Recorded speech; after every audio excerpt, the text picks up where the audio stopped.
On pensait être les rois du monde, ce jour-là. On sortait du bahut, on passait chez un pote. Lui, tranquille, bon gosse, mais un peu trop fier de dealer 2 ou 3 pochons pour se payer des sneakers à la mode.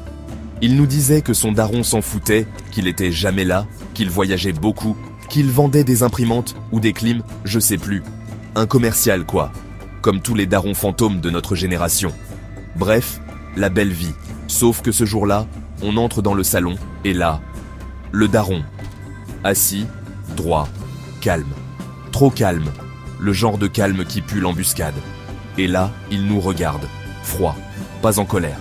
Pire. Déçu. Et il dit, sans hausser la voix, mais avec une intensité qui aurait fait taire une salle de contrôle au Pentagone.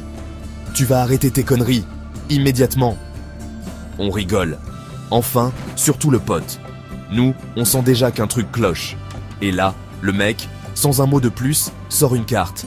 Pas une visa. Pas un badge de cantine. Une vraie, officielle, avec un logo qu'on reconnaît pas mais qui fout la gerbe, rien qu'à le voir. Et il sort un Beretta 92F, posé sur la table, tranquille. Comme s'il déposait un sucre pour le café. Et là, il balance, lentement, avec des mots tranchants comme des scalpels. Je suis pas commercial, je suis à la DGSE, Direction Générale de la Sécurité Extérieure. Et toi, mon fils, t'as réussi à me foutre la honte devant tout un service qui a déposé des gouvernements étrangers en silence. Tu crois que je le savais pas ? Tu crois qu'on capte pas les portables ? Tu crois que les adresses, les noms, les planques, les quantités, les surnoms, les petits trafics dans les toilettes du lycée, tu crois que c'est des secrets ? On a vu le petit Malik te filer un pochon au fond du parc. On a entendu la conversation avec ton soi-disant contact de l'arrêt de bus. Et les messages en langage codé, t'as mes cours d'histoire, ramène-moi l'USB. Y a les biscuits, tout ça. Tu penses qu'on comprend pas ? J'ai des collègues qui lisent des dialectes afghans en dormant. Et toi, tu crois nous berner avec 3 mots planqués dans un texto ?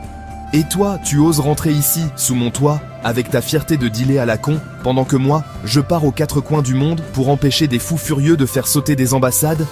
Tu me fais passer pour un clown auprès de gens qui peuvent étouffer une affaire d'État en une phrase. Tu sais ce qu'ils m'ont dit ? Ton fils, on le garde à l'œil. Tu veux qu'on s'en occupe ou tu gères ? Tu veux que je réponde quoi, hein ? Et le pire, c'est que t'as osé croire que j'étais absent, que j'étais pas là, alors que je sais tout. Tout. Les dates, les lieux, les horaires. Je sais même ce que t'as pas dit à ta mère. Je sais même qui a volé les sous dans le sac de sport, alors que moi, j'étais à Ankara en train de négocier la libération d'un otage. Et pendant ce temps, toi, mon propre fils, t'es là à te prendre pour Tony Montana du Franprix ? Silence. Puis il se tourne vers nous. Et là, le coup de grâce. Vous deux, je sais que vous avez rien fait. Vous êtes juste des touristes. Mais sachez que si c'était pas le cas, vos parents auraient déjà été convoqués. Ou pas. Peut-être qu'on aurait juste lancé une enquête discrète, vu s'il y avait des écoutes à poser. On n'est pas méchants, mais on est partout. Alors vous allez partir, très poliment. Vous direz au revoir à votre pote, parce que vous le reverrez pas. Et nous, on est partis. Mais en silence, pas un mot, pas un regard. Les jambes molles, le cœur dans les chaussettes. Le lendemain, déménagement express. Le gamin, disparu. Ligne coupée, profil effacé, chambre vidée. Comme s'il n'avait jamais existé. Et c'est là qu'on a compris. Quand ton père dit qu'il est commercial, vérifie. Parce que parfois, derrière le costard de bureau, il y a une plaque, un flingue, et une cellule d'intervention prête à te faire visiter le fond d'un fourgon sans fenêtre. Et depuis ce jour, plus personne n'a jamais osé revendre quoi que ce soit dans notre lycée. Et ceux qui l'ont fait, on les a jamais revus non plus.